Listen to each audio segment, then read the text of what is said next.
News postmortem, सच आप तक।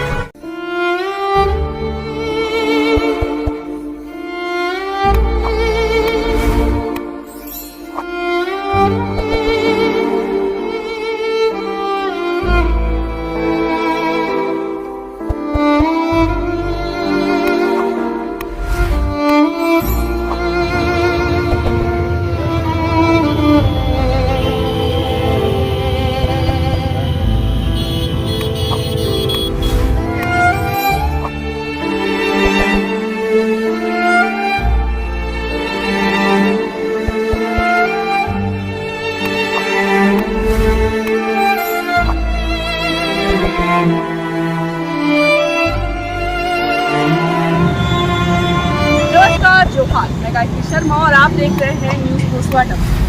विरायलाल चौक पर आज एक शोक सभा का आयोजन किया गया। जी हाँ, यह शोक सभा उस मामले के लिए है, उस बेटी की है, उस माँ की बेटी की है जो अपराधियों ने अपने स्वार्थ के लिए बलि चढ़ा दी। जी हाँ, बीआईटी मिश्रा के दूधिया गांव का मामला आप हमारे चैनल के थ्रू पहले भी देख चुके हैं। सारा मामला हमारे चैनल पे है और आज उस बेटी की शोक सभा के लिए यहाँ पे कुछ लोग एकत्रित हुए हैं। बड़ा सवाल यह है कि क्या अपराधियों को सजा होते होते एक माँ के आंख की आंसू सूख जाएगी? बड़ा सवाल यह भी है कि आखिर पोस्टमार्टम रिपोर्ट अभी तक क्यों नहीं आई? सूत्रों से यह पता चल रहा है कि पोस्टमार्टम करने के बाद जो डॉक्टर है वह छुट्टी पे चले गए। यह बहुत ही बोलिए यह हास्यपद लग रहा है सुनने में कि उनके लिए शायद यह पीड़ा नहीं लग रही है, इसलिए वह अपनी छुट्टी मना रहे हैं। दूसरी बात क्या है कि प्रशासन अपने स्तर से कार्रवाई कर रही है, जो कहीं ना कहीं जनता में उनका विश्वास अटूट होता जा रहा है। आज जो शोक सभा है यह वो विरायलाल है, जहाँ पे कैंडल मार्च के द्वारा आत्मा की शांति के लिए निशा कुमारी की यहाँ पे लोग एकत्र हुए हैं। एक उम्मीद है कि झारखंड में जेएमएम की सरकार है, गठबंधन की सरकार है, कुछ ऐसे कानून लाए जो रेपिस्ट हो या ईव के मामला हो या कोई भी आपराधिक घटनाएं जो महिलाओं से संबंधित हो उनको तुरंत निदान हो। इसी उम्मीद से आज हम बाकी लोगों से भी जुड़ते हैं। कुछ महिलाएं हैं यहाँ पे और क्या विजन है, किन किन बेटी के बारे में आज यहाँ पे एक साथ शोक सभा आयोजित किया गया वह भी जानते हैं।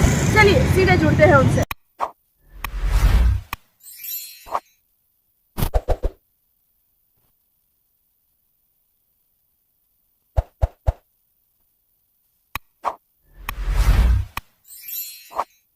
बात की है, हाँ, वो एक माध्यम आज का बना है, क्योंकि इसके पहले भी हमने बहुत सारे आवाज़ उठाने की कोशिश की है इस तरीके की अपराध के खिलाफ। आज जो फिर से निशा कुमारी के ऊपर जो हादसा हुआ, उसके साथ बलात्कार हुआ, बलात्कार करके उसको मार दिया गया, हम सिर्फ सरकार से मांग करना चाहते हैं कि इन सभी चीज़ों पे ध्यान दें और जल्द से जल्द अपराधियों को सज़ा मिले और कड़ी से कड़ी एक एग्जाम्पल तैयार करें, जिससे लोगों के अंदर एक डर पैदा हो कि अगर इस तरीके का कोई घटना वो करते हैं, अपराध करते हैं, तो उसका क्या परिणाम हो सकता है, उसके परिवार के साथ क्या परिणाम हो सकता है। सिर्फ उस इंसान के साथ नहीं होना चाहिए जिसने ये घिनौना काम किया, उसके परिवार के साथ होना चाहिए, जबकि उसको समझ में आए कि सिर्फ मैं अगर अपराध करता हूँ तो इसमें मेरी पूरी परिवार को सज़ा मिलेगी।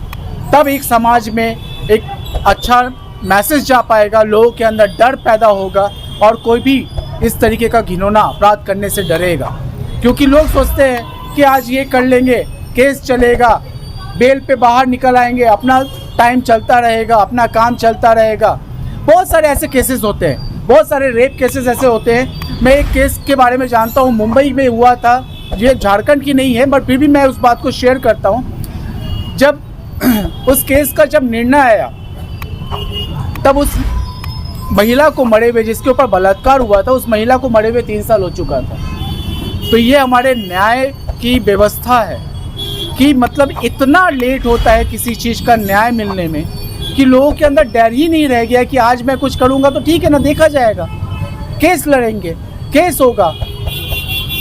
तो इन सभी घटनाओं पे अति शीघ्र एक्शन होना चाहिए।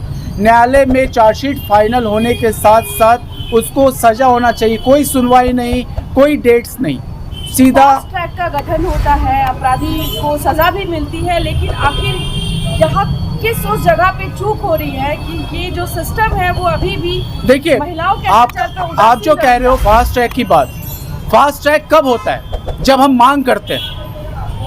कानून व्यवस्था ऐसा होना चाहिए कि इस टाइप के कोई भी किसी भी तरीके का जो ये घिनौना अपराध है, इस तरीके के अपराध में कोई नॉर्मल ट्रैक होना ही नहीं चाहिए, वो डायरेक्ट फास्ट ट्रैक में जाना चाहिए। उसके लिए कोई मांग नहीं होनी चाहिए।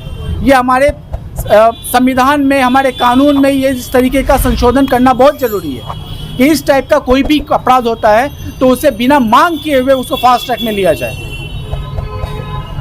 मैडम, झारखंड में जेएमएम की सरकार है, गठबंधन की सरकार है, लेकिन महिलाओं के साथ जिस तरह से एक के बाद, चाहे वो दुमका की बेटी अंकिता का मामला हो, चतरा की बेटी हो, या फिर इस बार बीआईटी मिश्रा की एक और बेटी, आखिर कब रुकेगा ये सिलसिला? देखिए, यहाँ पर झारखंड हो चाहे चतरा हो, ये यहाँ पे ये मुद्दा नहीं उठता है। यहाँ पे मुद्दा उठ रहा है बेटियों के ऊपर में। आखिर बेटियाँ, महिलाएं तो हर जगह है ना।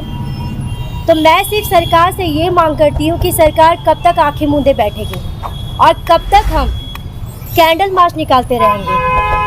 पहले भी दोषियों को सज़ा मिली, लेकिन वहाँ पे बेल हो जाता है। बेल होने के बाद में फिर वो घटिया काम करते हैं। सरकार से मैं गुहार लगाना चाहती हूँ कि उन्हें कड़ी से कड़ी सज़ा दी जाए, उन पर एक्शन लिया जाए, उनके अंदर खौफ पैदा किया जाए।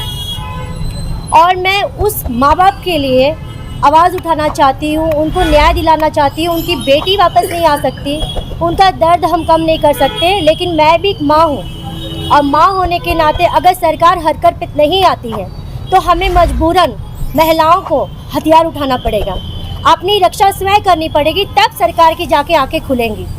जब तक कोई लड़की बीच चौराहे पे लड़कों को खुद सज़ा नहीं देती है, उनका गला नहीं काटती है, तब तक ये सरकार ये हरकत पे नहीं आएगी।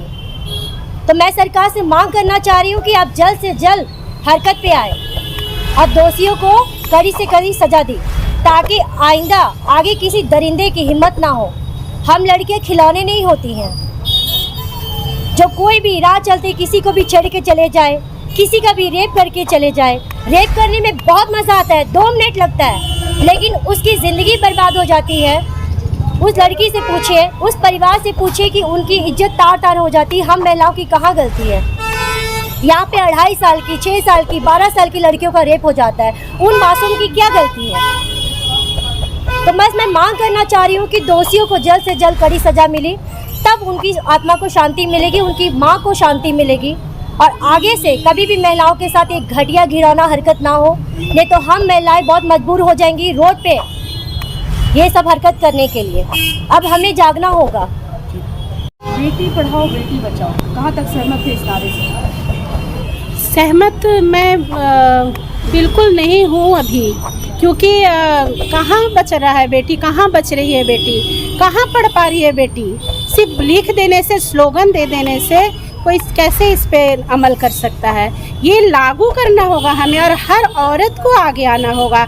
हर घर से, मेरी भी एक बेटी है, अपनी बेटी को आगे करना होगा, एकदम उसको बनाना होगा ऐसा निडर, हर तरफ से उसको मतलब ऐसा बनाना है कि वो 4 लड़कों से खुद जा कर के झगड़ा कर सके, मतलब अपना बदला ले सके। और जो अपनी बहन या दोस्त के साथ, किसी के साथ भी अगर गलत होता है तो उस गलत को वो हटा सके। इस प्रथा को लागू करना होगा। सिर्फ स्लोगन लिख देने से, बेटी बचाओ बेटी पढ़ाओ से नहीं काम चलेगा, हमें आगे आना होगा। और इसके लिए हम सभी, ये हमारे सर ने जो कदम उठाया है, इसमें हम सभी महिलाएं आकर के आगे बढ़ेंगे और हर क्षेत्र में जा कर के हम लोग सर्वे करेंगे, निरीक्षण करेंगे कि उनके घर में भी बेटी है अगर, तो उनके साथ कभी कोई गलत तो नहीं हुआ, और अगर हुआ तो हम लोग अपने सरकार तक वेट नहीं करेंगे, हम लोग अपने बलबूते पे करेंगे। हाँ, सरकार से हमारी गुजारिश है, रिक्वेस्ट है कि प्लीज़ आप लड़कियों पे ध्यान दें, आप अदर चीज़ पे प्लीज़ ध्यान ना दें, पहले हर घर की लड़की को बचाएं, क्योंकि ना लड़की नहीं रहेगी तो ना माँ बनेगी, ना बहू बनेगी,